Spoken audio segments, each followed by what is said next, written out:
समस्त NIS DElEd degree धारकों का स्वागत है आपके अपनी YouTube channel MK teaching point में। जैसा कि साथियों आप सभी को पता है, उत्तराखंड प्राथमिक शिक्षक भर्ती के परिप्रेक्ष्य में एक बड़ा मामला जो है सुप्रीम कोर्ट गया और सुप्रीम कोर्ट से मामला डिसाइड हुआ, जिसमें 28/11 को जो जजमेंट आया था, जिसमें स्पष्ट तौर पर एनआईएस डीएलएड के साथियों को प्राथमिक शिक्षक भर्ती के लिए वैलिड नहीं माना गया था। और साथियों एक बड़ी खबर अब निकल कर आ रही है जो कहीं ना कहीं एनआईएस साथियों के लिए एक और बड़ा झटका कहा जाएगा। तो क्या है खबर, इस वीडियो के माध्यम से विस्तार पूर्वक आपको अवगत कराएंगे। अगर आप चैनल पर पहली बार विजिट कर रहे हैं तो कृपया चैनल को सब्सक्राइब करके बेल आइकन जरूर प्रेस कर लें।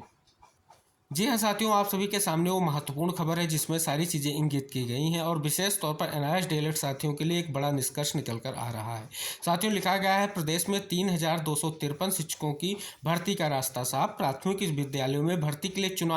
चुनाव आयोग ने दी मंजूरी। प्रदेश के सरकारी प्राथमिक विद्यालयों में सहायक अध्यापक के 3253 पदों पर भर्ती के लिए शिक्षा विभाग को चुनाव आयोग से मंजूरी मिल गई है, जिससे इन पदों पर भर्ती का रास्ता साफ हो गया है। इसमें 1250 पद वर्ष 2018, 2020 एवं 2021 की रुकी भर्ती के हैं। भर्ती के लिए बीएड डिग्री को अमान्य करने के बाद केवल डीएलएड वाले ही इन पदों पर भर्ती के पात्र होंगे। सरकारी प्राथमिक विद्यालयों में शिक्षकों की भर्ती के लिए विभाग ने वर्ष 2018, 2020 एवं 2021 में 3099 पदों के लिए आवेदन मांगे थे। उस दौरान शिक्षक भर्ती के लिए शैक्षिक योग्यता बीएड और डीएलएड को मान्य किया गया था, लेकिन बाद में शासन ने एनआईओएस से डीएलएड को भी मान्य कर दिया। फिर शासन ने एनआईओएस से डीएलएड को भर्ती के लिए मान्य वाला अपना आदेश रद्द कर दिया, जिससे शिक्षक भर्ती विवादों में उलझी रही। लेकिन सरकार ने पहले एनआईओएस से डीएलएड और अब बीएड अभ्यर्थियों को सरकारी प्राथमिक विद्यालयों में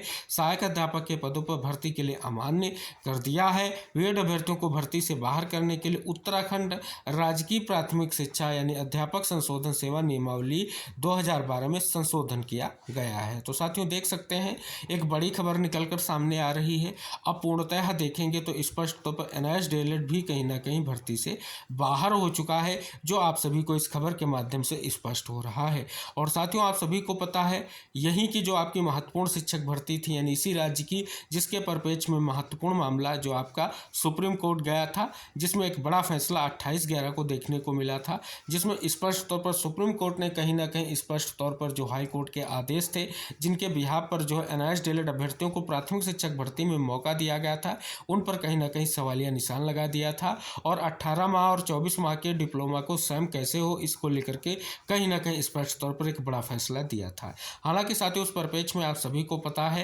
पहले ही कहीं ना कहीं कई सारे तथ्य जो थे एनआईएस डीएलएड के लिए महत्वपूर्ण थे, लेकिन साथियों उनके बावजूद भी कहीं ना कहीं एनआईएस डीएलएड के फेवर में वो फैसला नहीं गया था। तब से मामला निस्तारित नहीं हो पा रहा था, भर्ती पूर्ण नहीं हो पा रही थी और आने वाली भर्तियों को लेकर के अड़चनें थी, क्योंकि सुप्रीम कोर्ट के आदेश के बाद बीएड भी प्राथमिक शिक्षक भर्ती से बाहर हो चुका है और एनआईएस डीएलएड भी बाहर हो चुका है। हालांकि वर्तमान में एनआईएस डीएलएड हो या बीएड हो, सभी साथी प्रयास कर रहे हैं अपनी प्राथमिक शिक्षक भर्ती की वैधता को लेकर के। लेकिन साथियों वर्तमान में आप सभी को पता है 28/11/2023 का वो फैसला लागू है, वो सभी राज्यों में आपको देखने को मिल रहा है। उस भी यहाँ पर प्रयास भी किए जा रहे हैं, लेकिन साथियों अभी निष्कर्ष नहीं निकल कर आया है। लेकिन साथियों कहें तो स्पष्ट तौर पर यहाँ पर जो है संशोधन कर देने से स्पष्ट हो रहा है केवल जो रेगुलर डीएलएड के छात्र हैं उनको ही कहीं ना कहीं जो पद हैं जिनके प्रति भर्ती आने वाली है उनमें जो है उन्हीं को मौका दिया जाएगा, जिसमें आप सभी को स्पष्ट हो रहा है। तो साथियों कहीं ना कहीं अब केवल डीएलएड के साथियों को यहाँ पर मौका मिलेगा,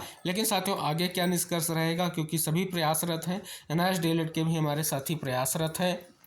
और उनके द्वारा जो है सुप्रीम कोर्ट में अपना ट्रांसफ़र पिटीशन केस के माध्यम से कहीं ना कहीं विशेष तौर पर प्रयास किया जा रहा है। तो साथियों ये कहीं ना कहीं स्पष्ट तौर पर आप सभी लोगों के लिए बहुत बड़ी खबर निकल कर आ रही है जो हमारे एनआईएस डीएलएड के साथी हैं। तो इस वीडियो को जरूर शेयर कीजिएगा सभी साथियों तक, जिससे कहीं ना कहीं सभी साथी जो उच्च न्यायालयों में अपने केस के साथ प्रयास कर रहे हैं वो सभी साथी प्रयास करते रहें। और विशेष तौर पर ट्रांसफ़र पिटीशन याचिका जिसकी सुनवाई 29 जो है जुलाई को लगी हुई है, आप सभी को पता है, और उसमें कहीं ना कहीं यही उद्देश्य से ये केस किया गया है कि विभिन्न राज्यों में जो मुद्दे वर्तमान में उच्च न्यायालयों में चल रहे हैं उन सभी को एक साथ सुप्रीम कोर्ट ले जाया जा सके, और जो पहलू स्पष्ट तौर पर न्यायाधीश डीएलएड के सुनवाई के दौरान या जो तथ्य कोर्ट के सामने नहीं रखे जा सके थे उनको रखा जाए, जिससे जो है कहीं ना कहीं उसको मजबूती दी जाए और स्थितियां क्लियर हो सके। तो साथियों इस उद्देश्य से प्रयास किया जा रहा है। लेकिन साथियों यहाँ पर आप सभी को पता है, एक तरफ चुनाव आयोग की मंजूरी मिलना और दूसरी तरफ यह संशोधन हो जाने से कहीं ना कहीं इन पदों की भर्ती को लेकर के जो स्थितियां हैं